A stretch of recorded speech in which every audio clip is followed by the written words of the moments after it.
अरे पाकिस्तान, हाय हाय हाय हाय, पाकिस्तान में क्या हो गया या अल्लाह, पाकिस्तान में क्या हो गया? पाकिस्तान में तीन तीन मसले हो गए साहब। पहला मसला हो गया जिसके तार ही जुड़ते मोहम्मद बिन सलमान से। पाकिस्तान में यह मसला है कि बेटा अगर मोहम्मद बिन सलमान ने इब्राहिमिक अकॉर्ड साइन कर दिया, जिसको लेके ना हाँ कह रहे वो ना कह रहे, neither he saying I will sign it, neither he saying I will not sign it, but Mohammed bin Salman ने ये नहीं कहा कि मैं साइन नहीं करूंगा, तो there is a 50% chance he will sign it.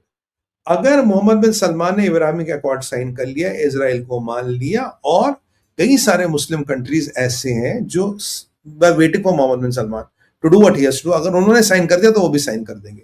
तो उम्मत में तो पहले पड़ गई सेंध, उम्मत ने मुसलमीन के फराइज अब शहबाज कैसे अदा करेगा, बेचारे की खेल की रेल बन गई, दैट्स अ डिफरेंट इशू।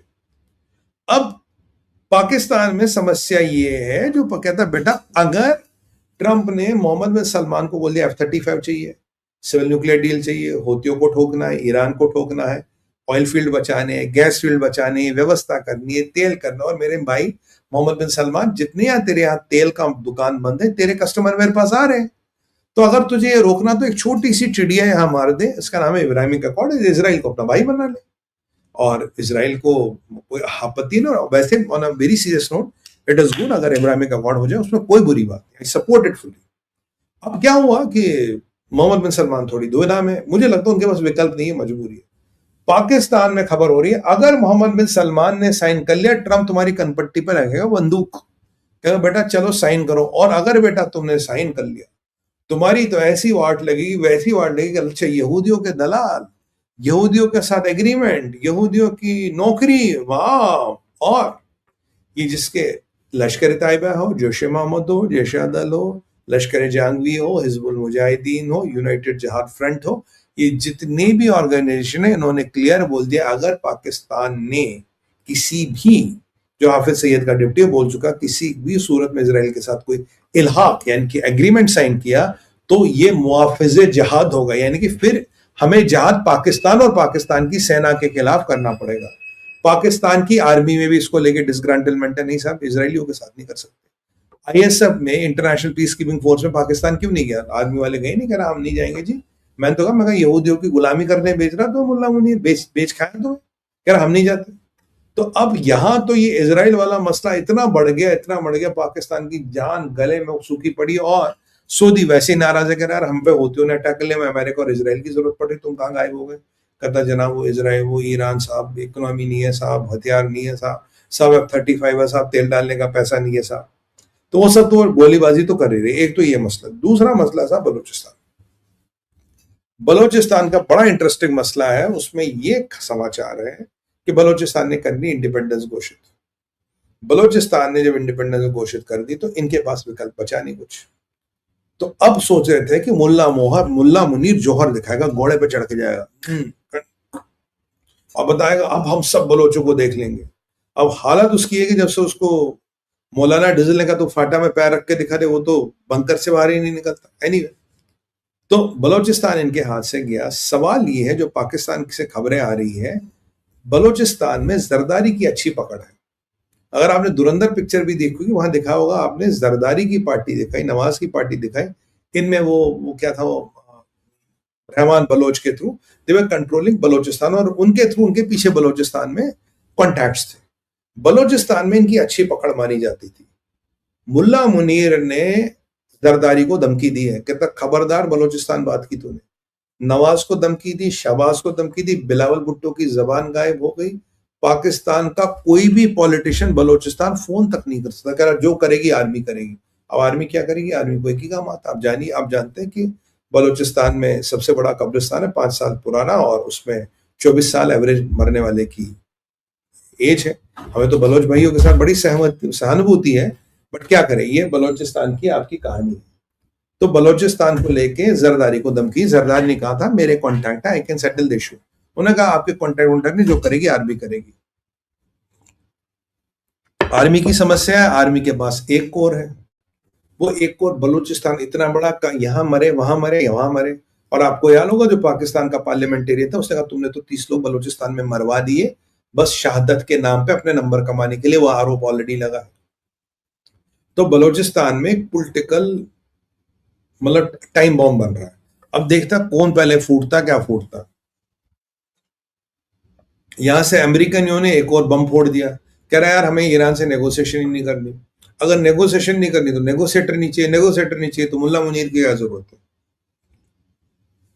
तो अब वैसे ही पाकिस्तान में बातें हो रही, जब से ये आया इसने पाकिस्तान की ऐसी तैसी कराई है, पाकिस्तान बर्बाद हो रहा है, which is true also, Pakistan बर्बाद हो रहा है, आई विल नॉट डिनाई दैट। और मेरे हिसाब से पाकिस्तान बियॉन्ड रिपेयर है, उसको कुछ हो नहीं सकता। ये रही आपका दूसरा किस्सा। तीसरा किस्सा, पीओजे के में कई सौ लोग मार दिए सर। मतलब रेल ट्रैकों पे कपड़े पड़े हैं, बाइकें सड़कों पे पड़ी हैं, ट्रकों का यूज किया, स्नाइपर्स टेलीस्कोपिक गन वाले यूज किए। मैंने वीडियो देखे हैं जहां वो कह रहे हैं जी यहाँ बिल्डिंगों के ऊपर स्नाइपर बैठे, हम बाहर जाते सर में गोली आती, हेडशॉट। हेडशॉट स्नाइपर का ट्रेडमार्क होता है। और AK-47 ये सब यूज है, लाशों की लाशें गायब कर रहे हैं, लाशों के ढेर बह गए, खून की नदियां बह रही, और उनको डर क्या लग रहा, उनको डर लग रहा कि यार अगर जिहादियों ने हमारे खिलाफ बंदूक उठा ली तो क्या। पुलिस बगावत कर चुकी है, जिहादियों ने बंदूक उठाई तो रेंजर भी कुछ नहीं कर पाएंगे। और उससे बड़ा डर कॉकरोच जनता पार्टी। ये क्या है भाई, पाकिस्तानियों को डर लग रहा है कि अगर कॉकरोच जनता पार्टी जैसा प्रोटेस्ट यहां शुरू हो गया, यहां का युवा सड़क पे आ गया तो हम क्या कर लेंगे, हमारे पास तो कुछ करने कोई नहीं है, there is nothing we can do. और वहां ये प्रोटेस्ट जिस कॉकरोच जनता पार्टी को उन्होंने लालन पालन किया, पालन पोषण किया, उसी मॉडल से ये डर रहे कि भाई भारत तो जेल गया, मोदी तो जेल गया। अब हमने बांग्लादेश में क्या हुआ, श्रीलंका में क्या हुआ, नेपाल में क्या हुआ, कह रहा अगर यहां आ गया हमारी तो सिट्टी पिट्टी गुम है। और मैं आपको बताऊं एक बड़ी मजेदार खबर, मुझे ऐसा लग रहा है कि पाकिस्तान में कूं होने वाला है। बोलोगे सुमित भाई ऐसा आपको क्यों लग रहा है? देखिए with all those fiascos from KPK, GB, and Balochistan, and POJK and all,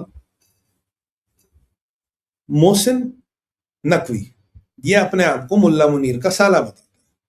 Mohsin Naqvi अभी अभी कह रहा था कुछ देर पहले, कह रहा जी मुझे लगता है कि पाकिस्तान का सारा निजाम फेल हो चुका है, every system of Pakistan is failed. बोला वो क्यों नकवी साहब? बोला ऐसे ही है भाई। क्या करें नकवी साहब? बोला 10 साल बाद भी हम फिर मिलेंगे, फिर डिस्कशन करेंगे, और फिर तेरी कहानी याद आएगी, कुछ भी नहीं बदलेगा। बोले नकवी साहब अगर बदलना है तो क्या करे? करे सारे निजाम को बदलना पड़ेगा। पहले मैंने कहा यार ये बहुत लंबी बात करा, अनपढ़ जहादी किस बात की बात करा। तो जब मैंने डिस्कशन को थोड़ा सुना, मैंने कहा तो डेमोक्रेसी की बात कर रहा, और आई वॉज राइट। कहता मैं डेमोक्रेसी का बहुत बड़ा फैन हूं, आई लाइक डेमोक्रेसी, पर पाकिस्तान में डेमोक्रेसी फेल है, पाकिस्तान में डेमोक्रेसी चलनी सी थी। वैसे भी इस्लामिक मुल्कों में डेमोक्रेसी का कोई प्रावधान ही नहीं है। एज पर इस्लाम डेमोक्रेसी तो एप्लीकेबल ही नहीं, महिलाओं का एक वोट हो ही नहीं सकता भाई, महिलाओं का एक वोट हो ही नहीं सकता। तो Islam does not allow any elections, any democracy, even women can not have one vote as men. तो वो तो कह रहे कॉन्सेप्चुअली फ्लॉड है ये वहां के मुल्ला मौलाना कह रहे थे साहब ये डेमोक्रेसी तो फ्लॉड है, ये पाकिस्तान अगर आप इस्लामिक रिपब्लिक हो तो यहाँ डेमोक्रेसी किस बात की, किस इस्लामिक रिपब्लिक में इलेक्शन होता है? तो क्या, तो मतलब क्या इंडिकेशन मुल्ला मुनीर का साला दे रहा है कि यहाँ आर्मी टेक ओवर होगा? आप पर्सनल अमेंडमेंट से पर्सनल एक्ट की बात करोगे, ट्रंप के हाथ में लगाए ना लगाए, उसकी पूरी पावर ट्रंप के पास है। तो बॉस पाकिस्तान में we can be looking at a repeat of Ayub Khan, Yahya Khan, Ziaul Haq, Musharraf. You can have another field marshal calling the shots. तो वहां के परमानेंट पॉलिटिशियनों की दुकान बंद करनी है। वैसे पंजाब के और जो पीछे 4 सूबों के मिनिस्टर थे जब ये मुद्दे थे, उन्हें ये डर सता रहा था, लगता कि इंशाल्लाह अगली मीटिंग हमारी जेल में ही होगी। जेल भी इतनी बुरी नहीं होती यार, पाकिस्तान बहुत शानदार जेल है, बस आपका कोई दुष्कर्म ना कर दे आपके साथ, वो सब हाँ बहुत ज्यादा होता है। तो जरा चलते ये F-35 का क्या मसला है। अब साहब ईरान ने बोल दिया बहुत बड़ा दावा, बोला हमने अमेरिका पे अटैक किया, बोल जनाब, बोला एक ड्रोन हैंगर हमने पूरा उड़ा दिया और हमने F-35 पूरे उड़ा दिए, कहीं 10-15 F-35। मैंने कहा यार तुम्हें लग रहा तुम इंडियन एयरफोर्स हो कि F-16 उड़ा दो? नहीं, हमने F-35 उड़ाए और हमने बड़े बड़े स्टोरेज टैंक्स को बर्बाद कर दिया हमारे मिसाइलों ने। बाकी जहाज तो उड़ने को नहीं, मिसाइल ही चल रही है, अब जहां लग गई लग गई। मैंने कहा यार ये तो बड़ा मसला हो गया। तो फिर सेंटकॉम का एक प्रेस विज्ञप्ति, एक प्रेस रिलीज आई। सेंटकॉम कहता है कोई ड्रोन हैंगर हिट भी नहीं हुआ। मुझे लगता है जिहादियों को किसी ने इंग्लिश में बता दिया अगर टारगेट के मतलब तो इंशाल्लाह हिट हो ही जाएगा। अब क्या मिसाइल इधर उधर गिर गए, इंटरसेप्ट हो गए, हमने कोशिश तो पूरी की थी। ड्रोन, अब क्योंकि ईरान हमेशा रहता है ड्रोन टारगेटेड। अबे टारगेट तो तुम कुछ भी कर लो, टारगेट तो तुम आईफिल टावर भी कर लोगे, स्टैच्यू ऑफ लिबर्टी भी कर लोगे, पर वो मिसाइल ऐसे जाएगी और ऐसे वापस आएगी। जैसे चीनियों की मिसाइल उड़ती है, धड़ाम नीचे गिरते, धड़ाम हो जाता उसमें। तो ठीक उसी तरह से कोई ड्रोन हैंगर हिट नहीं हुआ, कोई फ्यूल टैंक हिट नहीं, और एक भी F-35 was not even touched by Iran.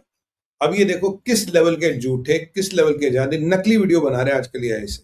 कह रहे कि हम अमेरिकन को कह रहे तुम यहां से वापस जाओ नहीं तो हम तुम पे अटैक करेंगे। मैंने कहा भाई खाला का निकाह हो गया, खाला के बच्चों की शादी हो गई, उनका 2 बार तलाक भी हो गया, तुम मिसाइल कब चलाओगे? वो जो पानी के नीचे से निकलने वाली मिसाइल थी, वो जो धूम जाने, ये अमेरिकनों ने इतनी शिपें रखी यार वहां पे, 100 शिपें। मतलब एक पे तो अटैक करो, इसराइल पे तो अटैक करो, क्या हो गया तुम्हें? मतलब इतने दम तिल्लों में तेल नहीं रहा। ये बेचारे सुन्नी मुल्कों पे अटैक कर रहे हो, उन जिनने का कोई लेना देना लड़ाई में, उनकी ऐसी तैसी करो। ये जो यहूद बैठा सामने, जो अमेरिकन काफिर बैठा, उस पर अटैक कब करोगे? ये मुझे ईरान से आज तक किसी ने नहीं बोला। और हाँ, एक मुझे टीवी एक डिबेट में फर्जी ईरानी भी मिल गया था, वो ईरान के गेटअप में आया था इंडियन, मतलब ईरानियों के गेटअप में आया था, नो बी डूइंग दिस। फिर जब उसको मैंने, मेरा तो मन करता 2 गाली दे दूं, मगर तू तो ईरानी तो कहां से समझ आएगा। वह पता लगा मुझे मुंबई का कहीं। एनीवे, पुराना ये अब आजकल ये भी होता है, ईरानियों के गेटअप में भी लोग आने लगे हैं। कोई बात नहीं, ये भी कहानी है। तो अच्छा, दूसरी बात, ईरान कहता साहब स्ट्रेट ऑफ हॉर्मुज़ मेरे कंट्रोल में, जो शिप आ रहा मैं उसको वापस करो।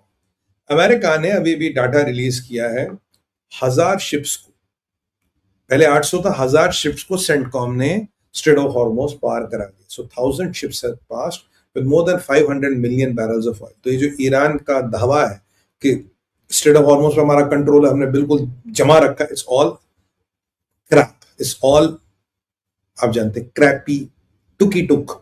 तो ये वही है, कहानी वही है, सब अलतकिया है और कुछ नहीं है। अब आते हैं जरा किंग पे, खलीफा पे। खलीफा यानी कि तैयब अर्दोगन। अर्दोगन का नया पैंतरा है। देखो अर्दोगन दिन ब दिन खिसक रहा है, अर्दोगन दिन ब दिन डेस्परेट हो रहा है। मैंने कहा ना उम्र दराज खलीफा है, उम्र, इसके पास टाइम ज्यादा है नहीं। कल इसका विदेश मंत्री किससे मिला? हमास से मिला। आज तैयब अर्दोगन ने बुलाया जोसेफ अयोन को। देखिए पहले इसने बुलाया नजफ को, अमेरिकनों ने गेम पलट दी। 4 तारीख को रोम में मीटिंग हो रही है, और रोम में मीटिंग हो रही है अमेरिका और इजराइल और लेबनान की। आज ये जोसेफ अयोम को बुलाया, कहता था जोसेफ अयोम भाई, धमकी दे रहा उसे इन अ वे, जैसे इसने इराक के प्राइम मिनिस्टर को धमकी दी ना, तू मुझसे 1 मिलियन बैरल तेल ले ले, मैं तुझसे लूंगा, तुझे हथियार दूंगा, नहीं तो मैं वही ऑफर तेरे मलेशियाज को दे दूंगा, वो शायद उनसे अच्छी कीमत भी ले लूंगा। जोसेफ अयोम को कहता कहता देखो तुम्हें, इसराइल जो है बहुत नामाकुल मुल्क है, बहुत ही अनपीसफुल मुल्क है, ये किसी के साथ पीस नहीं चाहता। कहता ठीक है साहब, कहता आप इसराइल के साथ कोई चीज साइन ना करें, और आपको अपने रिलेशन मजबूत करनी चाहिए सीरिया के साथ, आपको अपने रिलेशन मजबूत करनी चाहिए इजिप्ट के साथ। इसराइल यहाँ सीरिया है, इजिप्ट, जॉर्डन का नाम नहीं लेता। मैंने कहा किंग अब्दुल्ला से पंगे नहीं लेता कोई। कहता है इसराइल के साथ, यहाँ सीरिया में कौन है? जुलानी। इजिप्ट में कौन है? फतह अल सीसी। आप जाते हो, अमेरिकन वहां हिट हुआ, फतह अल सीसी कह रहा है जंग बढ़ रही है। मतलब he is indicating the foreign players at play. तो कह रहा तुमसे रिलेशन बनाओ, और तुम्हें तो सीरिया के दौरे पे जाना चाहिए। कहता बाकी टेंशन मत लो। साउदर्न लेबनान में, नॉर्दर्न इसराइल, लेबनान का ये साउथ, ये इसराइल का नॉर्थ। कह रहा अगर तुम बोलते हो तो मैं तुर्किया की सेना डिप्लॉय करने को तैयार हूं। मतलब जहां अमेरिका और लेबनान की सेना और इटली की सेना पार्शियली डिप्लॉयड है, जहां हिजबुल्लाह को डिसआर्म करने की बातें हो रही, कह रहा वहां मैं अपनी सेना डिप्लॉय कर दूंगा, तुम्हें इसराइलियों से डरने की जरूरत नहीं। तो he wants to get next to Israeli border, वो Turkiye, not through Syria, not through Syria, समझ रहे आप, थ्रू लेबनान। और लेबनान में अगर ये आ गया, हिजबुल्लाह को संरक्षण मिल जाएगा। जो हिजबुल्लाह खत्म हो रहा, और वो हिजबुल्लाह कल जाके फिर वही करेगा जो उन्होंने किया। मतलब तैयब अर्दोगन अब डायरेक्टली इजराइल से पंगे काट रहा है, डायरेक्टली वो अब ट्रंप से पंगे काट रहा है। वैसे इजरायलियों ने बोल रहे जो हमारे लीडरों को टारगेट करेगा, हम उनके लीडरों को टारगेट करेंगे। मुझे लगता है मिडल ईस्ट में कुछ विकेटें बहुत जल्दी लुढ़कने वाली, टक टक टक, कुछ लोग हिट विकेट होने वाले हैं बहुत जल्दी। महीना 1.5 महीने का टाइम मानिए, बड़े नाम तब आएंगे जब तक ट्रंप ग्रीन लाइट नहीं देता। अब ट्रंप ग्रीन लाइट दे तो बहुत से नाम जिनके बारे में मैं रोज बात करता हूँ, उनके बारे में मुझे नाम बात करने की जरूरत ही नहीं पड़ेगी। फिर मुझे नए नाम याद करने पड़ेंगे, नया कौन है उसके पोस्ट पे, क्योंकि वो, तो ये वाली कहानी है। तो Erdogan is directly confronting now Trump and Netanyahu. Very interesting. ये आपने सोचा था अर्दोगन बोलेगा कि मैं साउदर्न लेबनान में आता हूँ and deploy my troops there, आप अप्रूव तो करो। और ये पावर जोसेफ अयोम के पास है। अगर जोसेफ अयोम ने अप्रूव कर दी, when I was troops in southern Lebanon, that is northern Israel. Can you imagine what I am talking here? Boss, it is not over the time it is over.